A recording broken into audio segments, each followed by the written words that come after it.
Seja bem-vindo ao canal Esqueletos da Sociedade para mais uma noite de terror.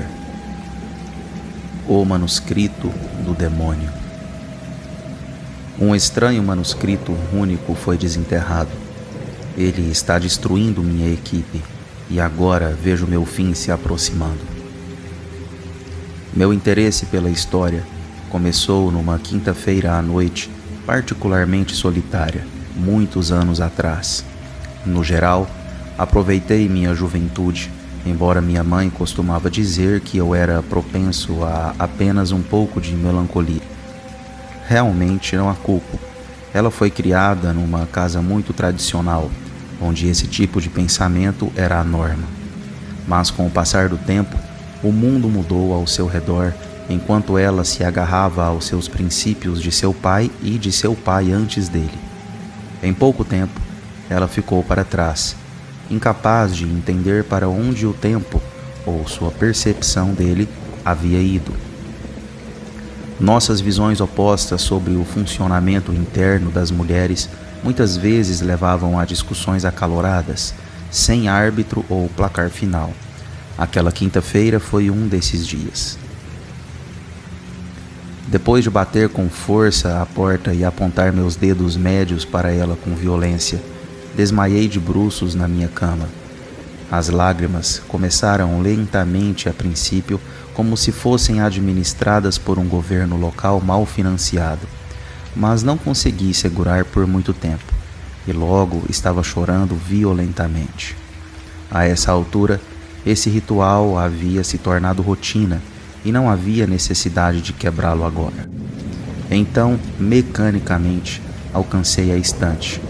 Normalmente, isso levaria a devorar um romance meloso e adormecer a uma hora imprópria, mas desta vez, o livro que escolhi mudaria para sempre a trajetória de minha vida.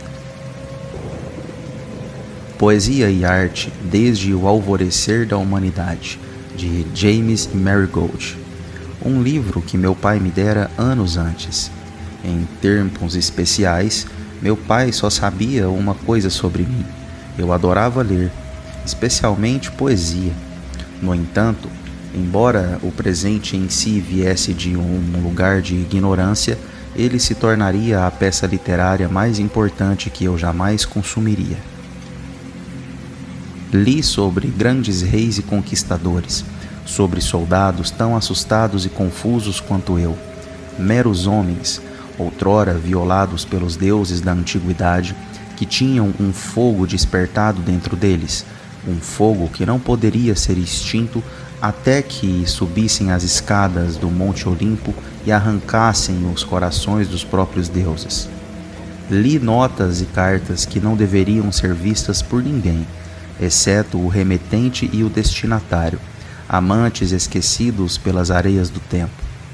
Li sobre monumentos que eu tinha visto com meus próprios olhos, milhares de anos depois que alguém estivera lá e rabiscado símbolos num rolo de papiro. A ideia de que pessoas de tanto tempo atrás tinham visto o que eu vi, tocado o que eu toquei e sentido o que eu senti me encheu de uma serenidade que eu nunca conhecera. Mas mesmo naquela serenidade, às vezes sentia uma sombra peculiar pairar nas bordas dos meus pensamentos, como um sussurro que eu não conseguia alcançar. Alguns anos depois, arrumei minhas malas e viajei pelo país para estudar história. Muitas provações e tribulações depois, estou aqui com um doutorado em língua e história da Noruega antiga. Além disso, escrevi artigos sobre a história escandinava anterior, como as culturas Funnelbiker e Cordedware, desde o assentamento inicial da região. Antes da minha obsessão atual, tentei reconstruir os proto-indo-europeus, um povo hipotético ancestral do qual quase todas as culturas europeias modernas e muitas orientais se originam. Isso não tem relevância para os horrores que logo contarei, mas achei que daria uma ótima cereja doce antes de sobrecarregá-lo.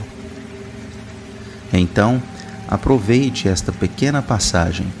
Não é lindo como uma pequena tribo na estepe do Cáspio já falava uma língua que se transformaria em tudo, do alemão ao iraniano? Não é lindo como os deuses que eles adoravam se transformariam em Thor num lugar e em Zeus noutro? Não é lindo como as histórias que eles contavam ecoavam ao redor das fogueiras por milênios depois? E não é horrível como até mesmo suas palavras mais sagradas poderiam se deteriorar em maldições que ainda persistem? 2 anos atrás, algo notável foi descoberto. Num pântano nos arredores da cidade sueca de Thorneträsk, um político local estava fazendo uma caminhada. Seu pé ficou preso na lama quando ele se desviou do caminho construído de tábuas de madeira. Levou um tempo para que a ajuda chegasse, mas quando finalmente o retiraram, eles notaram algo brilhando no buraco que ele havia criado. Um baú, não maior que 3 mãos colocadas uma ao lado da outra, foi extraído do solo. Mesmo antes de ser aberto, testemunhas afirmaram que o ar ao seu redor ficou assustadoramente parado, pesado com um silêncio que pressionava seus ouvidos. Quando o baú foi arrombado, ele revelou um tesouro que deveria ter permanecido enterrado. Lá dentro estava o manuscrito rúnico mais longo que já encontramos. Não vou entediá-lo com a burocracia e os detalhes que se seguiram. Apenas saiba que lutei com unhas e dentes para estar na equipe inicial de acadêmicos que teve acesso a ele. Apelidado de Codex Itineribus, Livro das Viagens, pelos estudiosos, o manuscrito era um texto de 40 páginas, quase perfeitamente preservado, escrito em nórdico antigo. Foi datado de cerca de 650 d.C., com base no uso de Elder Futhark e na datação por carbono. Mas é aqui que as coisas ficam realmente estranhas. As runas foram escritas em pergaminho por um artesão aparentemente habilidoso. Isso é sem precedentes. O alfabeto rúnico foi projetado para ser esculpido em pedra ou madeira. Seus ângulos retos e nítidos adequados a ferramentas como cinzéis e facas. Encontrá-lo escrito com tinta, fluido, deliberado, era estranho. O próprio pergaminho era assustadoramente imaculado, como se o tempo se recusasse a tocá-lo. Até mesmo a tinta, um preto escuro, quase viscoso, parecia fresca. O autor do texto parece ter sido um homem bem viajado e culto. Sua escrita é profundamente pessoal, uma voz que conecta séculos com intimidade. A maior parte da literatura desta época se enquadra em uma de 2 categorias: contos heróicos ou elogios aos mortos. No entanto, este manuscrito desafiava ambos. Os círculos acadêmicos o classificam como um diário, ou talvez um manifesto, e concordo com essa avaliação, embora pareça algo mais sombrio, algo que escapa à definição. O texto é repleto de recursos poéticos nativos, sem ser um poema por definição. Kennings, descrições de algo usando palavras não relacionadas, abundam. Os antigos poetas reduziam as palavras à sua essência, descrevendo-as por meio de metáforas. Estrada de baleias, vela celestial, riso de lobo. No entanto, esses Kennings pareciam diferentes, distorcidos, quase um aviso. O texto sussurrava uma língua que roía as bordas da compreensão. Não o nórdico antigo, embora tenha dado origens a palavras do manuscrito, mas algo muito mais antigo. Uma língua do alvorecer sombrio do homem, onde cada sílaba parecia uma garra arrastando-se pelo tecido da razão. Quanto mais eu lia, mais difícil ficava dormir. As runas flutuavam atrás das minhas pálpebras quando eu as fechava, torcendo e se movendo.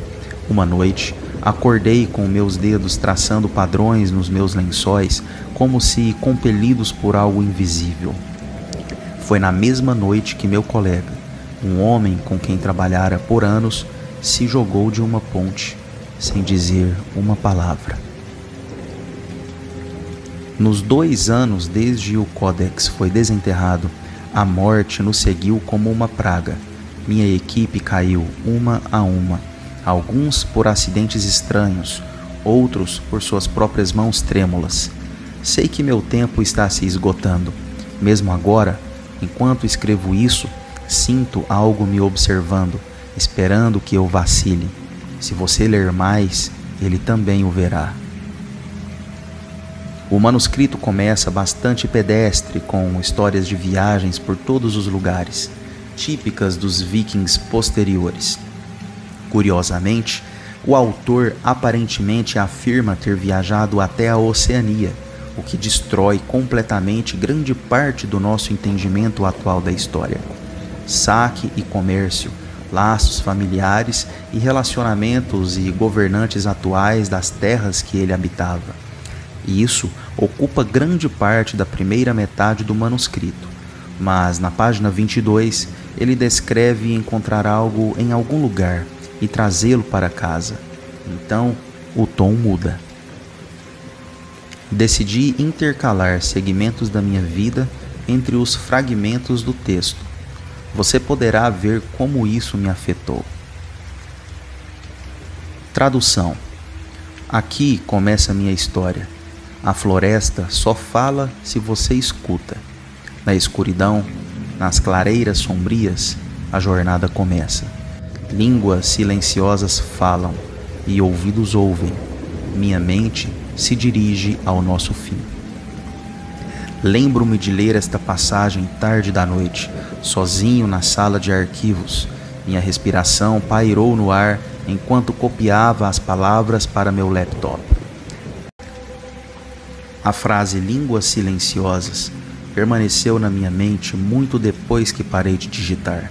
Naquela noite, sonhei com figuras se movendo pelas árvores, suas formas indistintas, seus sussurros agudos e frios. No dia seguinte, um dos meus colegas, Dr. Anders Hackinson, se aproximou de mim com as mãos trêmulas. Ele disse que não conseguia dormir, que continuava ouvindo as mesmas palavras murmuradas em seu ouvido. Herbjart Sagamit. Sua voz quebrou quando ele me disse que não achava que eram mais seus próprios pensamentos. Tradução. Debaixo das árvores, onde a luz desaparece, eles despertam. Não homens, não bestas, mas algo mais antigo. Suas vozes queimam a mente, e suas mãos esmagam a carne. Eu os vi, eu ainda vivo.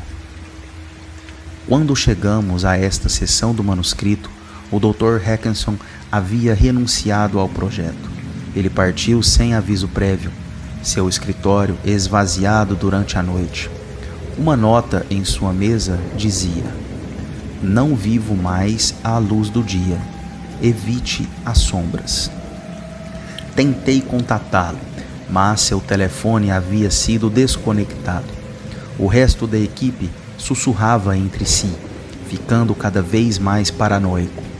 Um a um, eles começaram a se afastar do projeto, citando problemas de saúde ou emergências familiares.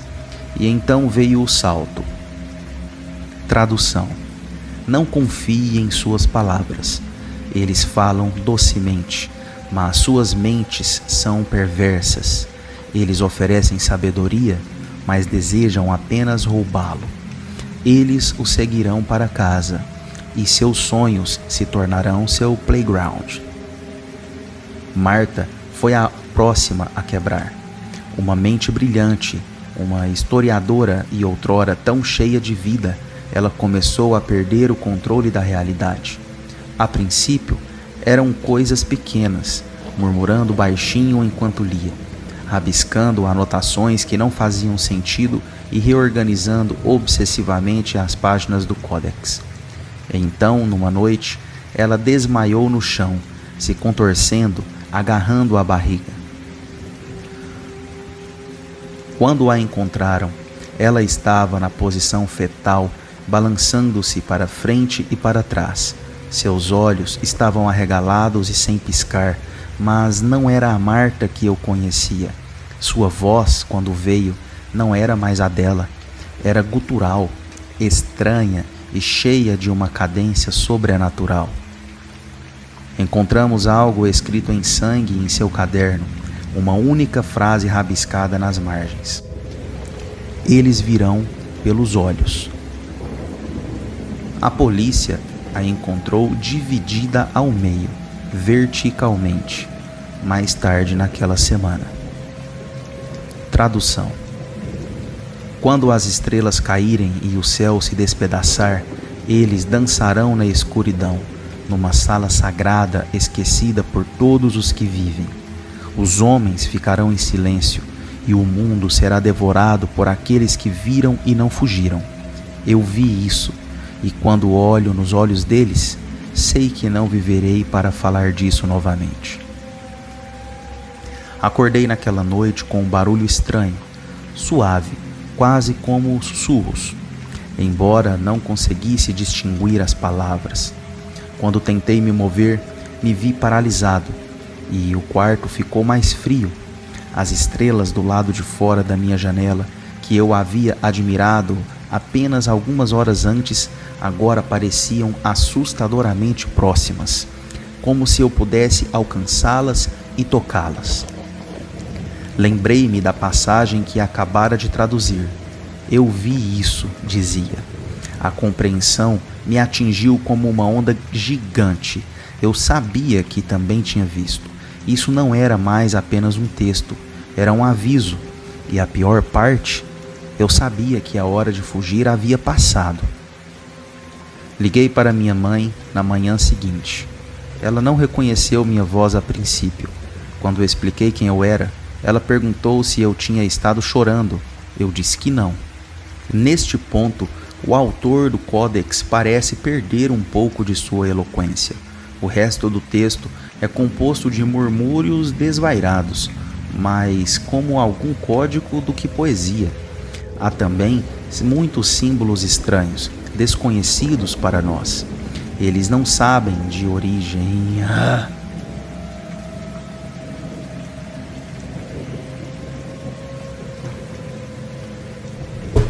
Neste ponto, o autor do Códex parece perder um pouco de sua eloquência. O resto do texto é composto de murmúrios desvairados, mais como um código do que poesia. Há também muitos símbolos estranhos, desconhecidos para nós. Eles não são de origem nórdica, mas desde que descobrimos o Códex, outros textos semelhantes em outras línguas foram encontrados na Europa contendo estes mesmos símbolos amaldiçoados. Tradução: a feiticeira e a águia navegaram. O lobo viu, embora estivesse escondido.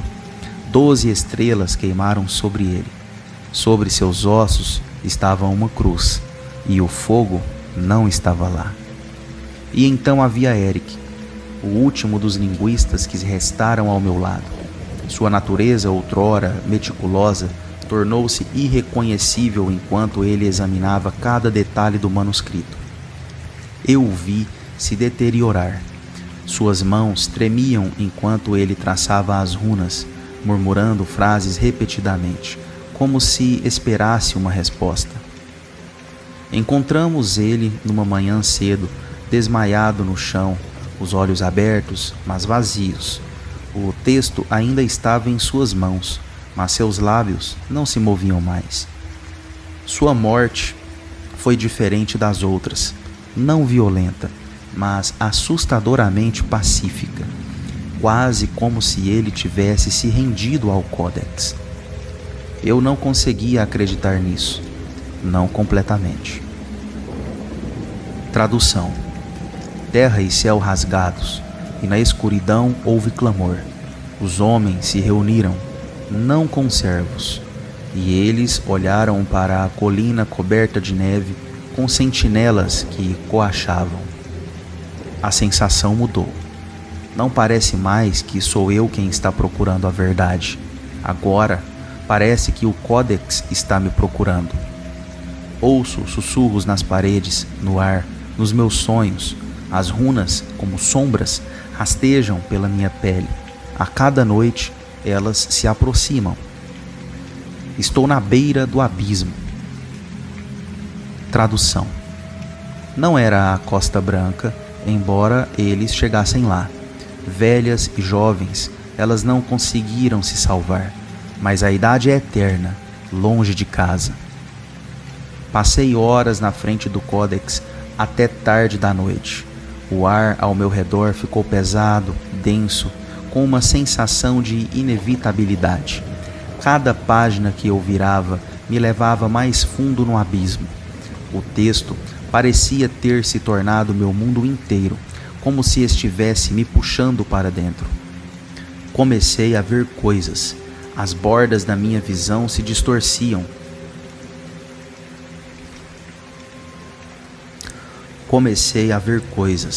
As bordas da minha visão se distorciam. Imagens cintilantes, sombras se esticando pelas paredes. Uma noite, vi uma figura parada na porta, alta, silhuetada pela luz da lua. Eu pulei, só para não encontrar ninguém lá. Mas a sombra permaneceu na minha mente. Ela falava numa língua que eu não conseguia entender. Tradução. Eu vi fogo no fiord. Aquele que o carregava na charneca atingiu com a respiração, e então houve runas de sangue. As coisas começaram a piorar. Não me lembro da última vez que comi direito ou dormi sem ter pesadelos. Comecei a ver runas em lugares onde elas não deveriam estar. Nas paredes, nos padrões das árvores e do lado de fora da janela. Até mesmo nos reflexos nos espelhos. Os dias se confundiram um com os outros. Às vezes, eu sentia como se ainda fosse a mesma pessoa, mas então eu olhava no espelho e me sentia estranho com o rosto que me encarava. Meu reflexo parecia mais velho, como se o tempo tivesse se movido de forma diferente para mim do que para o resto do mundo. Tradução. O gavião viu o fogo e, com sua mão, ele queimou. Sua guarda era branca, mas a costa era vermelha, aquele que lhe deu glória como o escudo de luz.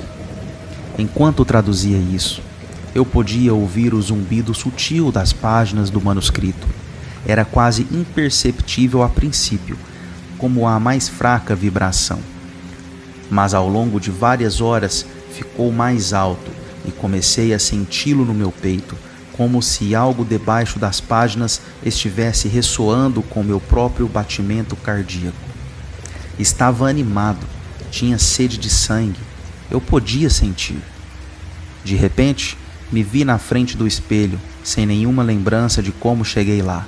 Minha mão segurava firmemente uma faca de cozinha, sangue pingando do aço frio, atingindo o chão com um estrondo. Senti uma dor na barriga. Ao levantar minha camisa, vi entalhes na minha carne. Tradução. A cabeça se rompeu. Eu vi a lança. Seus feitos eram paz e arma. Matança, então, de si mesmos. Não foi glória. Escrevo isso agora porque sinto que está chegando. As sombras estão perto. As runas, seus sussurros, estão tão altos agora. Eles me pegaram como pegaram os outros. O Codex chama e eu não consigo mais resistir. Eu posso ouvir o fogo e eu posso ver seu nome em todas as línguas.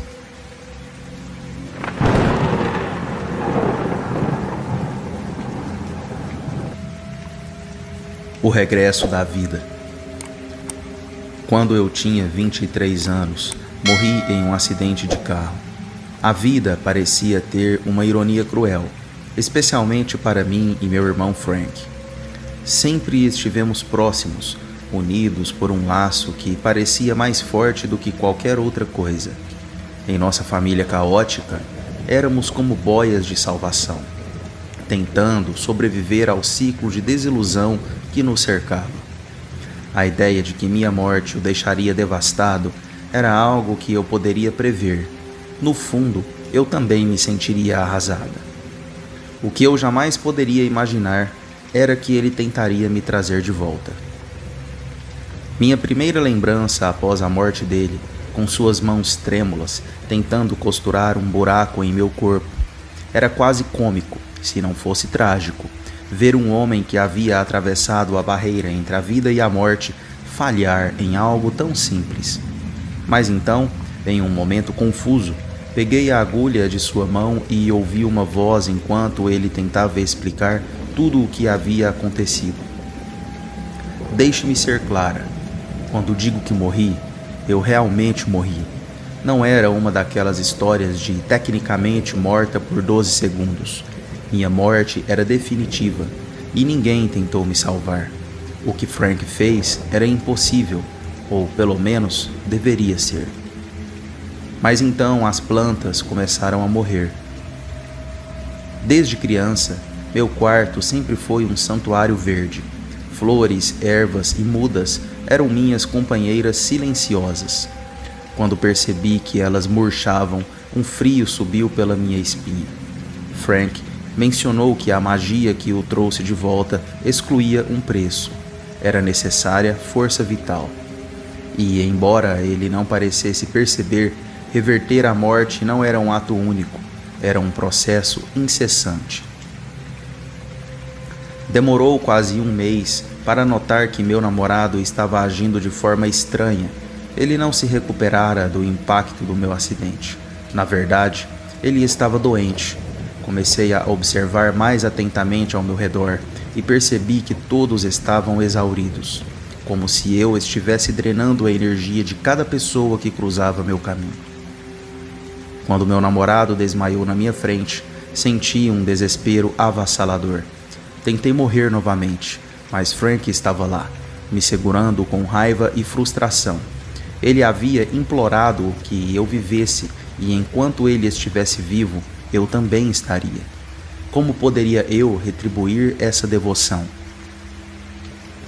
O peso da culpa me esmagou e comecei a pensar em me isolar. Se a morte que eu trazia era o que alimentava essa energia, talvez eu pudesse evitar fazer mal aos outros, até que uma simples teste de gravidez mudou tudo. A descoberta de uma nova vida dentro de mim trouxe uma mistura de emoções, uma inocência que não podia ser ignorada. Enquanto Frank me amava demais para me deixar ir, eu não tinha certeza se ainda sentia o mesmo. Sentimentos de amor e dever se entrelaçaram em minha mente. A cada dia, a realidade da situação se tornava mais insuportável. A única solução parecia estar nas páginas de um livro velho, repleto de feitiços obscuros. Lá, encontrei o que precisava. Um feitiço que poderia drenar a força vital de outrem de forma instantânea. Com isso, eu poderia me libertar da maneira como enfrentava a vida, mas o custo seria imenso. Sem meu irmão, o feitiço que o manteve vivo seria substituído pela minha necessidade de sobrevivência em forma de fatalidade. Enquanto absorvesse a energia de Frank, me perguntava quantos dias de vida ele teria me dado. Eu só precisava de 9 meses. A tensão crescia à medida que os dias passavam. As cartas estavam sobre a mesa e eu precisava agir. Se eu não tirasse a energia que precisava de Frank, ele poderia cair de uma vez por todas, e com isso, eu também estaria condenada. Uma batalha interna se formava enquanto me preparava para fazer a escolha mais difícil da minha vida. O amor que eu sentia por Frank começou a se misturar com uma necessidade desesperada de preservar a vida que brotava dentro de mim. Como eu poderia ter chegado a esse ponto? A linha entre sobrevivência e egoísmo tornou-se cada vez mais tênue. Fugir parecia mais tentador a cada dia. A decisão chegou em um momento de clareza. O medo de perder meu irmão e, consequentemente, a única pessoa que havia me salvado tornou-se uma torrente na minha vida. Na quietude da noite, enquanto ele dormia, tomei a decisão final. Usei o feitiço. Sentindo sua energia sendo sugada, uma parte de mim queria gritar, queria desistir, mas a vida dentro de mim pulsava e a adrenalina tomou conta de mim. Senti uma conexão inexplicável, o amor que sentíamos um pelo outro transformando-se em uma força vital imensurável. O tempo parecia parar. Eu era um vampiro de vida e dor. O peso do que fiz começou a recair sobre mim quando percebi que não havia retorno. Frank acordou em um pânico silencioso, percebendo o que havia acontecido. Seus olhos refletiam uma mistura de entendimento e desespero. Ele tentou falar, mas as palavras não saíram. Apenas a dor se estabeleceu entre nós. Enquanto sua força vital desaparecia, eu sabia que essa guerra estava longe de acabar. Cada respiração que eu tomava o afastava um pouco mais da vida, mas no fundo, eu sentia que ainda havia uma chance de redimir tudo, como se o mesmo amor que nos ligasse pudesse uma hora nos unir novamente. 9 meses, o tempo se esgotava, o peso das escolhas pesava como chumbo, e assim, no ciclo sem fim entre a vida e a morte, ficamos presos em um relacionamento que transcendeu o normal, onde o amor se tornou a única maneira de sobreviver em um mundo de consequências sombrias. E agora, a verdadeira batalha começou.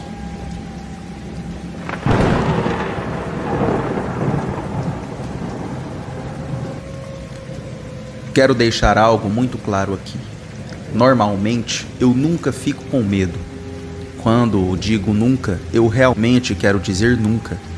Sou um grande fã de terror, mas nunca senti medo de nada na minha vida.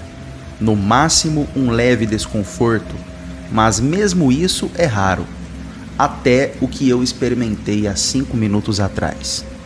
São 5 horas e 15 minutos da manhã e eu nunca senti tanto medo antes. Para contexto, eu moro com minha avó. Ela completou 82 anos na semana passada e eu tirei férias do trabalho para visitá-la e passar um tempo com ela na Virgínia. Tenho 25 anos e trabalho como analista financeiro em Nova York. Ela me criou a vida toda e somos extremamente próximos, genuinamente a mulher mais doce que conheço. No entanto, o incidente que acabei de vivenciar me deixa desconfortável. Ontem, estávamos assistindo TV na sala e ela estava ficando um pouco cansada. Minha avó é uma madrugadora, então ela geralmente vai para a cama às 8h30, 9 horas, todas as noites. Hoje não foi diferente. Quando ela se levantou da cadeira que ela tem desde que me lembro, ela me abraçou para se despedir e subiu para o quarto dela.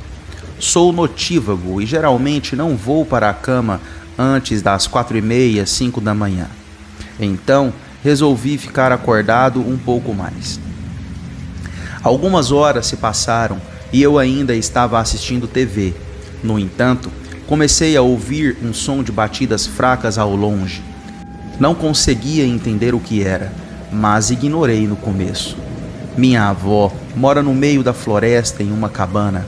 Então eu assumi que era algum animal lá fora procurando comida ou algo assim.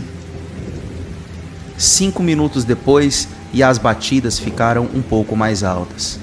O estranho é que as batidas eram consistentes, se isso faz sentido. Não sei de onde vinha, mas certamente vinha de fora de casa. Comecei a ficar um pouco preocupado quando não parava, então subi para ver como a vovó estava. Felizmente, ela estava dormindo profundamente e todas as janelas estavam trancadas. Quando cheguei ao quarto dela, as batidas tinham parado. Nunca deixei para lá e voltei para baixo.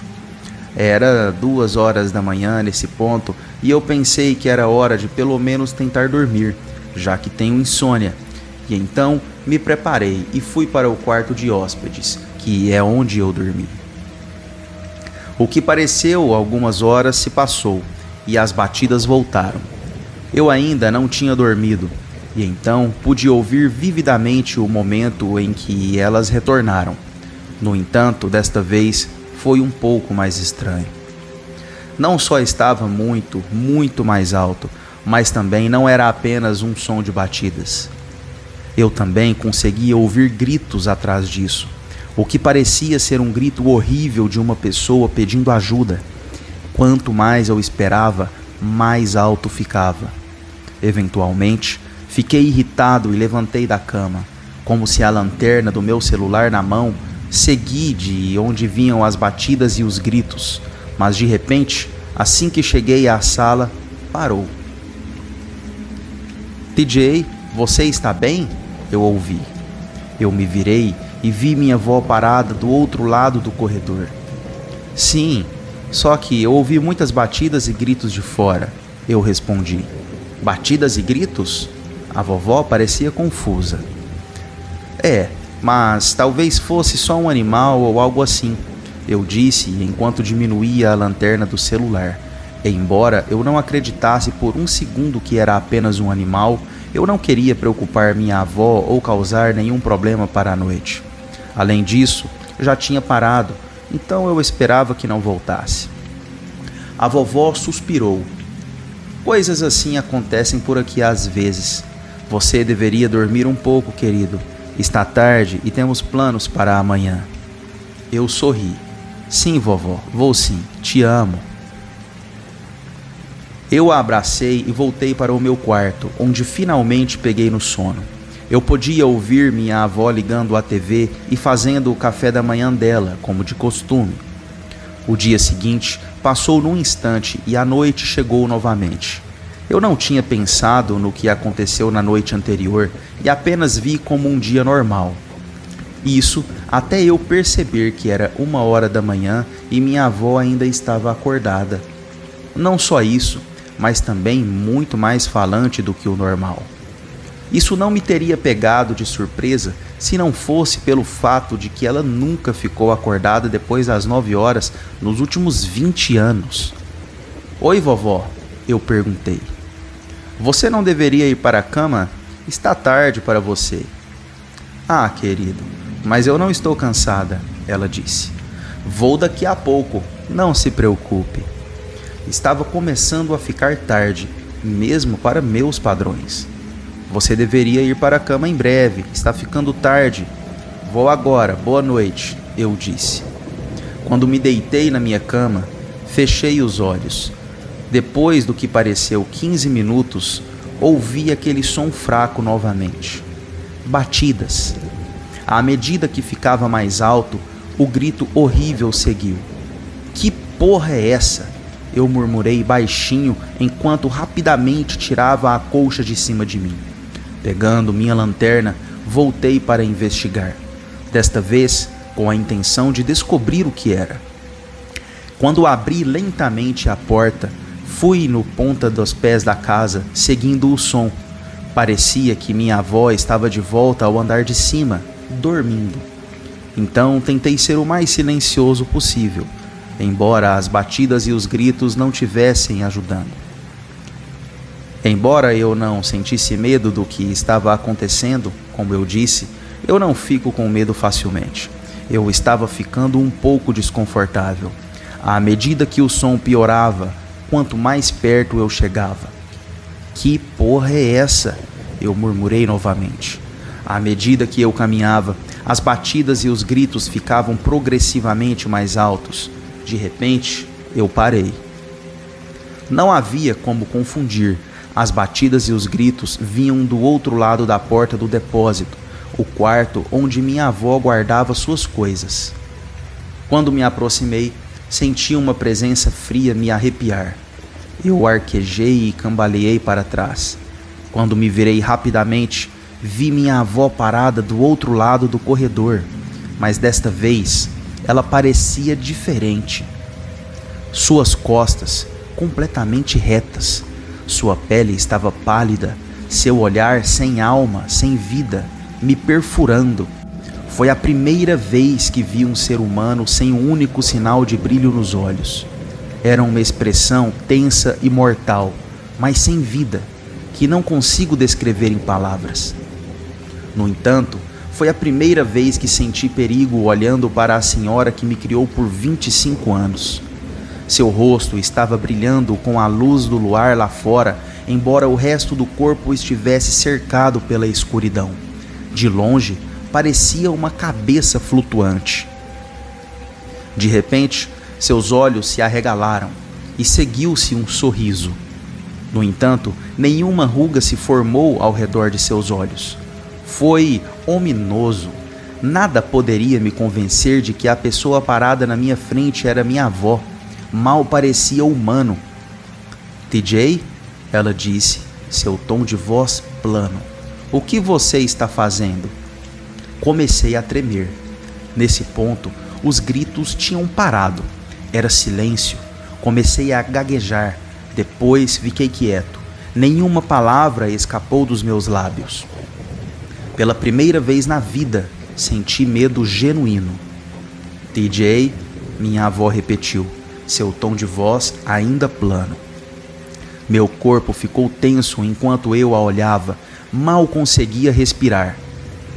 O que você está fazendo? Disse minha avó, mais devagar do que antes. Respirei fundo, esperando que qualquer parte do meu corpo pudesse relaxar o suficiente para que eu pudesse formar uma frase. Desculpe, vovó, eu disse, minha voz falhando. Eu estava curioso sobre o que era o grito. O sorriso da vovó caiu instantaneamente e seus olhos se arregalaram ainda mais. Que grito! Meu corpo ficou tenso novamente. Parecia que eu estava sendo observado de todos os ângulos. De repente, senti algo frio tocar meus pés descalços.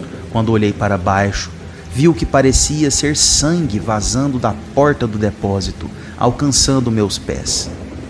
Thomas Jr., disse minha avó, elevando ligeiramente a voz. Eu engoli em seco e olhei para cima. Sim? Que grito! Ela repetiu, sua voz ficando um pouco mais grave. Só uma frase pôde sair de mim naquele momento. Talvez tinha sido só um sonho. Desculpe, vovó. Seus olhos se arregalaram ainda mais, embora seu olhar só ficasse mais tenso. Vá dormir agora, ela disse, pronunciando cada palavra. Ela soou mais grave do que antes, quase desumano. Sim, vovó, eu disse, meu corpo ficando ainda mais tenso. Quando caminhei em direção a ela, uma sensação de pressão surgiu sobre mim. Passando por ela, eu podia sentir seu olhar cravando minha cabeça. Indo para o meu quarto, fechei a porta e me escondi debaixo das cobertas, checando meu pé. Minhas suspeitas estavam corretas. O que eu senti vazando debaixo da porta do depósito não era apenas água. Era sangue frio. Este evento me leva a escrever isso. Não sei o que fazer. O olhar da minha avó, se ela era mesmo minha avó naquele momento, ela está implantado no meu cérebro. Sinto uma presença fria pairando sobre mim. Ainda estou tremendo, esperando que amanhã chegue o mais rápido possível e eu possa esquecer isso. O que devo fazer? Por favor, preciso de toda a ajuda que puder obter. Eu não sei o que fazer.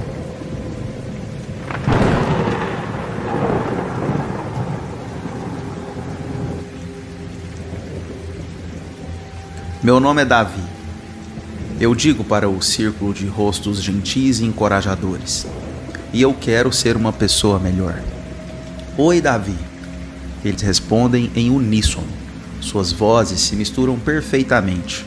Perfeitamente demais. Como um coral ensaiado. É minha primeira vez no Anônimos para Pessoas Melhores. O panfleto apareceu no meu para-brisa 3 dias atrás. Lutando com quem você é? Quer ser melhor? Junte-se a nós. Quartas-feiras, 8 horas da noite. Sem julgamentos. sem passado necessário. Eu escolhi essa reunião no porão em vez das sessões de controle da raiva determinadas pelo tribunal. O juiz me deu uma escolha depois do incidente no jogo de futebol da minha filha. Eu ainda insisto que o árbitro estava errado, que ele estava deliberadamente mirando em Emma. A ordem de restrição foi excessiva. Carol, a facilitadora do grupo, acena para mim. Seu sorriso nunca chega aos olhos. Compartilhe sua história, Davi. Eu paro, estudando os rostos ao meu redor. 12 pessoas, igualmente espaçadas em um círculo perfeito. Suas posturas espelham umas às outras inconscientemente, ou é inconsciente. Eu perdi a paciência, de novo. Tem acontecido mais desde que Susan se foi, desde que ela levou a Emma. Você diria que sempre lutou contra a raiva? Pergunta Carol. Sua caneta paira sobre um bloco de notas, mas ela não escreveu nada a noite toda. Não, sim, talvez. Eu esfreguei meu rosto. É como se houvesse outra pessoa dentro de mim às vezes, alguém que eu não reconheço. Um murmúrio de compreensão ondula pelo círculo. Quando olho para cima, todos estão acenando exatamente no mesmo ângulo. O primeiro passo, diz Carol, é reconhecer a pessoa que você quer ser. Feche os olhos, Davi. Imagine seu eu ideal. Eu obedeço, sentindo-me um pouco tolo. O que você vê? Eu vejo alguém mais calmo. Alguém que não fez sua filha de 8 anos chorar no jogo de futebol dela. Alguém que Susan não tenha deixado. Bom, a voz de Carol vem de mais perto agora. Atente-se a essa imagem, essa pessoa melhor, esse Davi melhor. Algo frio toca minha testa, meus olhos se abrem de repente. Carol está diretamente na minha frente, com o dedo pressionado entre minhas sobrancelhas. Os outros se levantaram de suas cadeiras, formando um círculo mais apertado ao meu redor. Seus rostos ainda estão sorrindo, ainda gentis, mas seus olhos estão vazios. O que? Tento me levantar, mas meu corpo não responde. O tratamento começou, diz Carol. Seu dedo parece gelo contra minha pele. Você quer ser uma pessoa melhor, Davi. Nós vamos te ajudar. Eu mudei de ideia, consigo dizer. Vou fazer as aulas de controle de raiva. Ah, Davi. O sorriso de Carol se alarga impossivelmente. Ninguém nunca muda de ideia aqui. Esse é o ponto principal. Os outros se aproximam. Percebo pela primeira vez que todos têm a mesma postura, a mesma caminhada, como marionetes movidas pela mesma mão. Você vê? Carol continua, seu dedo gelado traçando padrões na minha testa. Nós aperfeiçoamos a arte de nos tornarmos pessoas melhores. Descobrimos que a maneira mais fácil de melhorar alguém é simplesmente substituí-lo. Minha visão embaça. A sala parece ondular. A consciência humana é surpreendentemente portátil, ela explica. Como um software que pode ser sobrescrito. Nós simplesmente removemos os elementos problemáticos, raiva, medo, fraqueza, e instalamos algo melhor, algo perfeito. Você é louca, sussurro, mas posso sentir começando, um entorpecimento se espalhando de onde seu dedo toca minha pele, infiltrando-se em meus pensamentos. Não, Davi, nós somos melhores e em breve você também será. Ela gesticula para o círculo. Olhe para seus futuros amigos. Veja como eles são calmos, como são perfeitos. Eu olho de verdade. Por trás de seus sorrisos idênticos, vejo agora o vazio, a ausência de qualquer coisa real. E naquele momento, eu entendo o verdadeiro horror. Essas não são pessoas que se tornaram melhores. Essas são pessoas que foram apagadas. A raiva que você sente agora, diz Carol suavemente, essa será a primeira coisa a desaparecer. Depois o medo, depois o amor.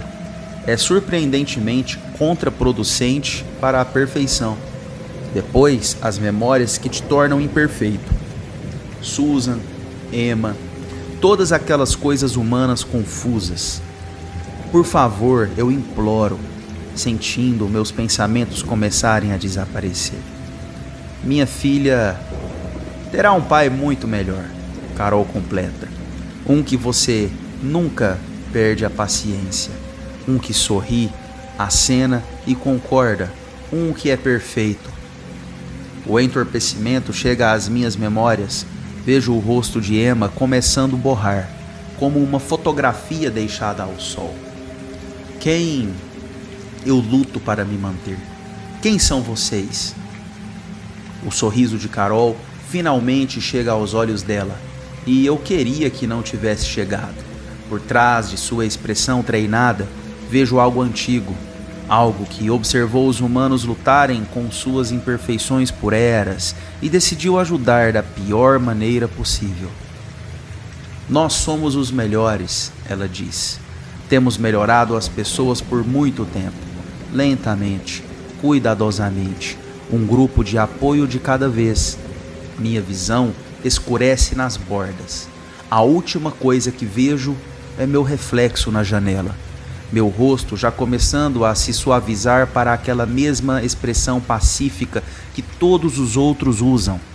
Meu último pensamento humano é de Emma, e eu tento gritar. Mas pessoas melhores não gritam. Pessoas melhores sorriem.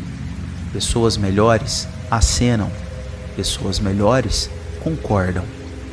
Bem-vindo, Carol diz para a coisa que costumava ser Davi, ao seu eu melhor. O círculo está completo novamente. 13 sorrisos perfeitos, 13 olhares vazios, 13 pessoas melhores.